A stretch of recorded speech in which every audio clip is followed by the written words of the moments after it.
Samantala maayos at ligtas ang daloy ng mga pasahero sa Manila North Port kasabay ng isinagsagawang joint inspection ng mga ahensya ng pamahalaan ngayong Semana Santa. Yan ang ulat ni Vel Custodio.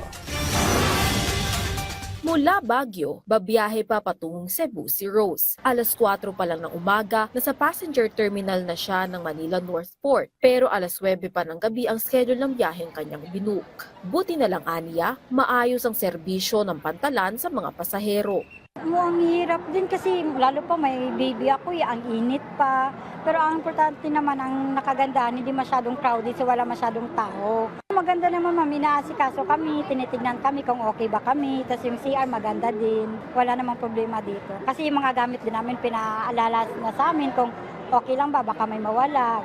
Fully booked na ang biyahe patungong Cebu, Cagayan sa Manila North Port. Ayon sa pamunuan ng Philippine Ports Authority, mahigit 800 pasahero ang bumiyahe sa Manila North Harbor Port ngayong araw. Inaasahan naman ang peak ng mga biyahero sa linggo na maaaring umabot sa 2,200 ang foot traffic. Upang matiyak ang maayos sa serbisyo ng pantalan, magkakatuwang na nagsagawa ng inspeksyon ng Office for Transport Security, PPA at Philippine Coast Guard. Sinuri rin ng safety equipments, kagaya ng scanners at emergency equipment. Nakakalat din ang K9 units ng kapulisan sa paligid ng pantalan. Kasabay nito, namahagi rin sila ng go bags at travel flyers sa mga pasahero. Yun yung go bags na tinatawag namin, nandun yung mga pwede nilang ilagay yung mga things nila like yung mga cellphones and other valuable items na meron sila.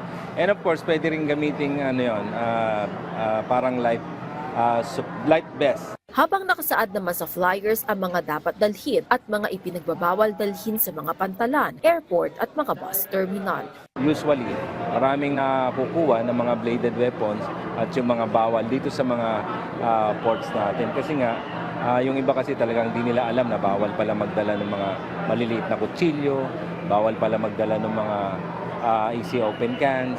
Wala namang naitalang untoward incident ng OTS ngayong Semana Santa. Samantala, maaari nang magpa-reserve ng biyahe online sa pamamagitan ng Online Reservation Assistance System o ORAS sa mga Batangas at Lucena ports. Habang ilulunsad naman ang ORAS sa Balanacan Port sa Sabado. Ang panawagan din natin sa mga pasahero natin, lalo na kung bubiyahe ngayong mga peak season, i-ensure nila na may mga tickets na sila bago pa sila pumunta ng pantalan. Patuloy namang sinusugpo ng ahensya ang mga biyaheng nagtataas ang presyo ng walang permiso. Ayon sa OTS, sumusunod naman ang mga passenger ships sa tamang presyo. Vel Custodio para sa Pambansang TV sa Bagong Pilipinas.